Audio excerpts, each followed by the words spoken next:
Hey, what's going on, everybody? My name is Shavi Zane, and I'm coming on to have a discussion with you all in regards to the fear that comes along with manifesting what you've been envisioning. Okay.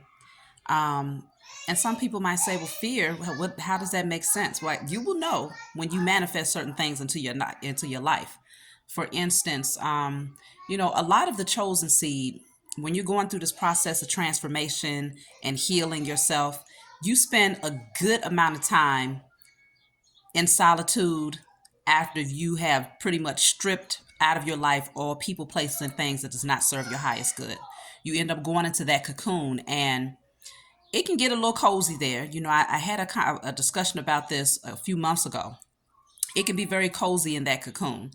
But when you are removing certain people and energies from your life and you're doing this consistently, you are inadvertently manifesting and calling in the opposite.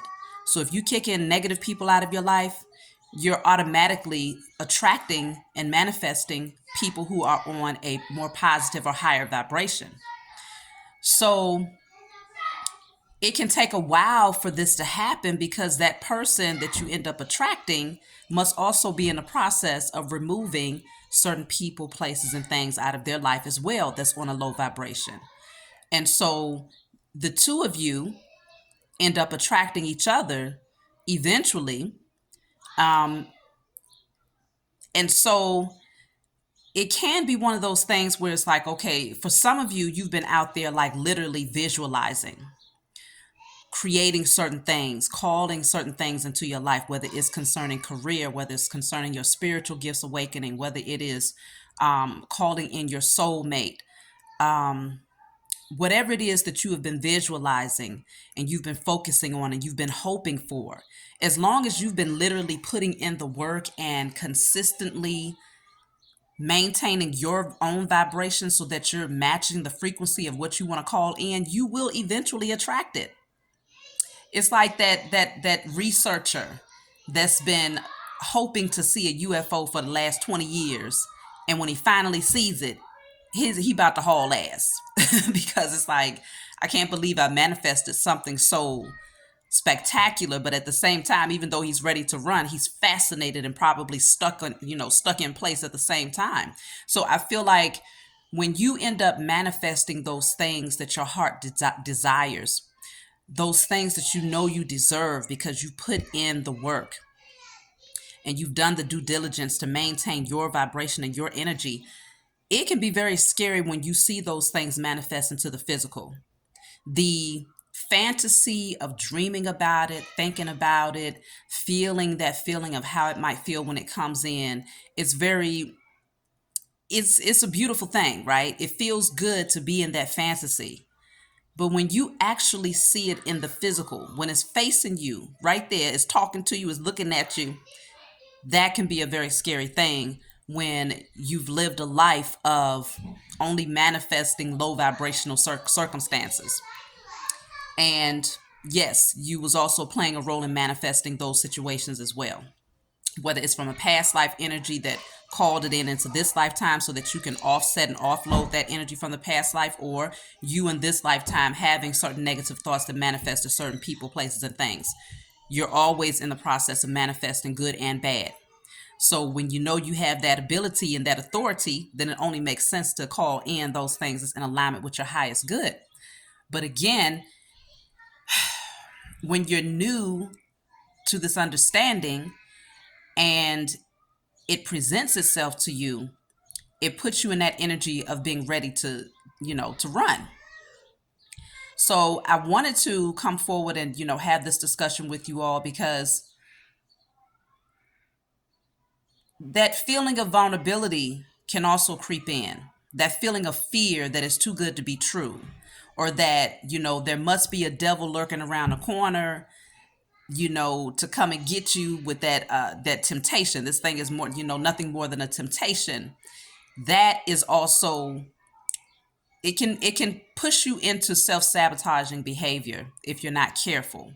Now, obviously, you've been through enough as a chosen seed to be able to use your discernment And your spiritual team, the Most High, your spiritual team is always going to show you those red flags.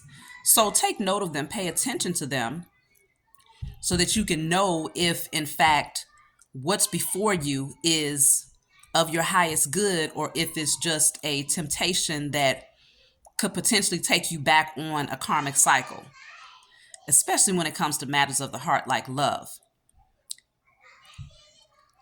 You know what, the song that came to mind for me was Deborah Cox. Some of y'all don't know nothing about Deborah Cox, but she was highly underrated back in the day. But Deborah Cox, you know, that song of how did you get here? I'm not about to sing, y'all, not right now. But she was like, nobody's supposed to be here. So she was saying, how did you get here? Nobody's supposed to be here. I tried that love thing for the last time. And if you watch the video, it's very interesting too how it played out. But it's more like she was in that energy of isolation. And she had been daydreaming about love. She had been wanting true love. Then when it showed up, she's like, oh, hell no. How did you get here?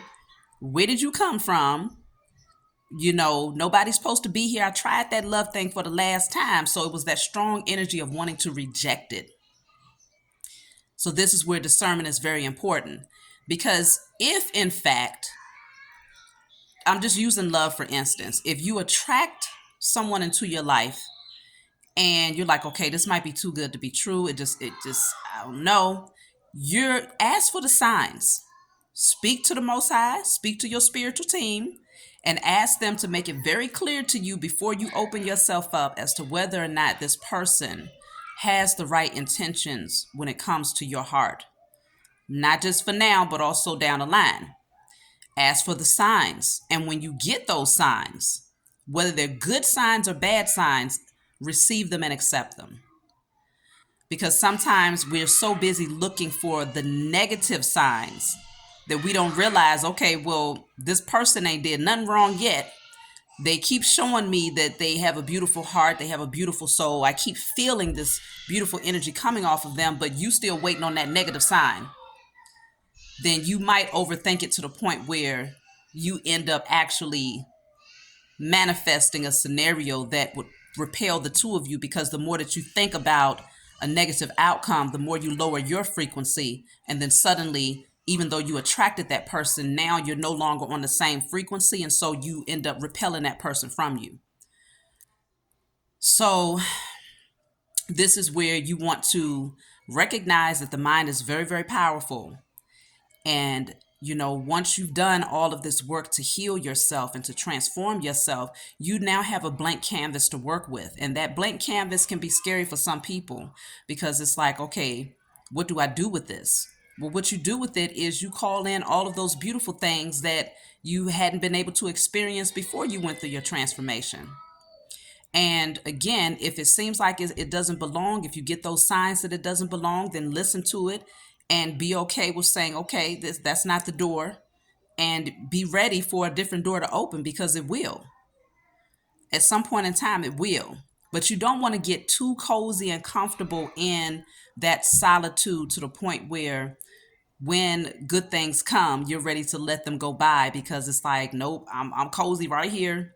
I don't even want to put myself in a position where there's a potential for me to get hurt. And so even though it feels good, it sounds good, it looks good, everything seems great about this, something got to be up. You want to avoid that, you know. And like I said, this is in any area of your life in terms of manifesting and calling in those things that your heart desires. So, you know, I just wanted to bring that forward. For those of you who find that some of the things that you've been praying for is starting to come into your life, and you may be questioning, like, okay, is it too good to be true? It doesn't have to be. There's infinite possibilities out here, and recognizing that, you know, knowing your worth and your value is the most important thing. When you know your value, then you know that it's never too good to be true, because you anticipate that you're going to get that abundance and those blessings, and that the seeds that you've been planting is going to reap a great harvest. So you anticipate that you get the best out of life in every circumstance. It doesn't mean things are going to be perfect from now on, but it does mean that you're attracting a totally different type of energy because you're on a different frequency. And so you want to embrace that, because the more that you embrace it, the more that you attract that type of energy. The more you embrace trustworthy people, the more trustworthy people you attract into your life. Same thing happened when you embraced untrustworthy people. You ended up attracting more untrustworthy people into your life. And so it's the law of attraction. Okay. And so understanding this and knowing that your mind, you live in a whole world of your own right there in your mind. Like you could create a whole world of your own right there in your own head. And a lot of times we've lived so much in our own minds that we ended up attracting. Like, for instance, I know there was a time when my dominant thoughts were negative, but I didn't realize that because I was so accustomed to having negative thoughts that you just don't even, you get so used to it that you don't even realize it's an issue. And this is well before I understood that thoughts create things. So when you don't have that understanding, then you allow yourself to think negatively, and you assume that it's not supposed to attract a negative outcome. And so everything that happens in your life at that point, you're just assuming, well, I've been dealt a bad hand, or whatever the case may be. But once you start to realize that your thoughts create things, then it's like, okay, you might be the type of person that lives in your head a lot. You may be an overthinker, but just consider the dominant thoughts. If you had to weigh it on a balance scale, is it more low vibrational? Is it more high vibrational? Overthinking is not a bad thing. It's all about what you're thinking about. So you have your own universe right there within your own mind, and realizing that that universe will, because there's a microcosmic energy, cosmic energy that exists within you. Then there's a macrocosmic energy that exists out there in the universe that goes infinite and beyond, never ending. And so if you, in your own universe, within your own mind, you have the ability to think and to attract all of these infinite possibilities that exist and to bring it down into fruition, then it's like you start to realize that you are a very powerful, powerful being, and that you literally possess the ability and the authority to attract whatever your heart desires if you match the frequency of that thing. You can't attract it if you don't match the frequency. That's it, and that's all. So you want to keep that in mind. The only way to match the frequency is to be on the right vibration. And usually if you're trying to manifest something that is high vibrational, which is, the love is the highest vibrational energy of all. So when we're talking about attracting a soulmate, a divine masculine or divine feminine, you better make sure that you're on some high vibrational energy. You have to know that you have done some cleaning up internally. You have purified your energy, your vessel, your mind, your body, your soul. You're on a totally different frequency to the point where you have no choice but to attract your divine partner. Or if it's not your partner, love again, it could be you attracting that career that you just love. Attracting those spiritual gifts where you're able to heal others from a space of love. All of these things requires something from you, a great sacrifice on your end, which means dying to the old version of who you was conditioned to be and stepping into your organic nature. So just knowing, when you know that you've gone through that process and you were consistent and you persevered through the hardship of leaving certain things behind, certain people behind, going into that hermit mode and that solitude, deprogramming and reprogramming your mind. And I mean, that took a whole lot of energy and effort, and it does not go unnoticed. So after all of that, you are then in the right frequency to attract whatever it is that you desire. And so knowing this, you want to be ready for it when it does come in. Don't run from it, embrace it, and know that the more that you embrace it, when it does come, you end up attracting more of that type of energy that's on the same frequency, okay? And so you end up creating a whole different type of life for yourself. You go from living in hell on earth to living in heaven on earth. That's what true hell and heaven is. It all begins in the mind. So that's my message for you all. I didn't want to, I'm not going to say too much, but I love you all. And of course, if you want a private reading, if you want to order my tarot decks that I've created, if you want tarot lessons, if you want to order my hair or body oils, go ahead and email me at snita52415@gmail.com. And also, please be sure to like and subscribe to my channel. Leave a comment below if you can relate in any way to manifesting and being tempted to run from that manifestation. So I love you all, and I'll talk to you all next time.